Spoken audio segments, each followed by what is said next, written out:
Greatest challenges. Now retired, they say one of their greatest challenges is just trying to get a needed appointment with a doctor. So what's the problem? We're told a shortage of primary care providers is what's got everything on hold. Joining me now live, Tino Adame is on the phone, one of the patients in waiting, and Congressman Josh Harder, who is trying to help solve the problem here. Gentlemen, good morning to you. Good morning. Nice to have you both. To put this into perspective for folks, some veterans are waiting 90 days in order to be able to see a doctor. First, Tino, thank you for your service. Thank you for joining us on the phone. And second, have you waited 90 days? I've been working with other veterans.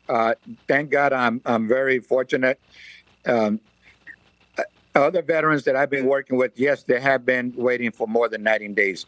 What I've been told, there are 4 providers, and hopefully they'll get some more. But in the meantime, I've been asking, what is the protocol, the process of getting a doctor assigned? I have not been assigned a doctor yet. My doctor had left about a month ago. Oh my goodness. Now, I understand if you don't want to share all of what's going on with you medically, but do you feel as if your conditions or your problems are getting worse waiting in this amount of time since you still don't have a doctor assigned? Yes.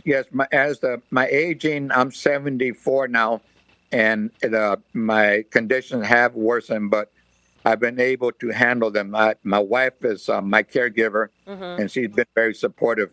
But I've been, like I said, talking to other veterans that don't have that support, and they're in need of doctors. And some doctors are, what I've heard, are refusing to sign paperwork. They have to be schooled on, educated on what paperwork or what their job's about. Got it. Just sounds like a very difficult situation, and so wonderful that you do have the spousal support. Congressman Harder, at first blush, hospitals and clinics reserved for veterans, that sounds like an amazing idea, places that would put them first. But what you've been hearing from Tino and others doesn't sound like that's what's happening. As you heard Tino mention, 4 out of the 8 providers once available in the Stockton area have just left. What is going on? It's completely unacceptable. The brave men and women that served our country in uniform shouldn't be waiting months just to get an appointment. As you've heard from Tino, and as I've heard from dozens of veterans across our community, we need more doctors. We had 8 physicians at the Stockton VA clinic at the beginning of the year. Today, we have 4 that are serving 27,000 veterans. That's absolutely unmanageable. And we have to push the VA to get this right and to make sure that nobody has to go without prescriptions filled, has to go without appointments received in order to get the care that, frankly, they deserved and put their life on the line for all the rest of us to get.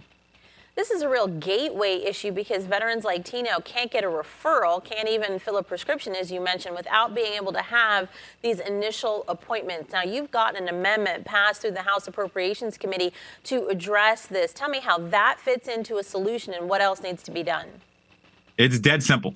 My amendment passed last week, and what this does is it makes sure that the VA itself has 90 days to get a plan to fix this for Stockton and for all the communities across the rest of the country. Stockton isn't the only VA facility that's undergoing a provider crunch. And I understand that a lot of physicians were burned out after COVID, were exhausted. Maybe they could make more money going somewhere else. But our veterans deserve better. And when you're having somebody that needs a hip replacement, that needs a medication filled, that has to be left on a waiting list or has their appointments canceled, as has happening to folks all across San Joaquin County, we have to push the VA to get this right. And so in 90 days, this will be fixed or they'll be in even deeper waters.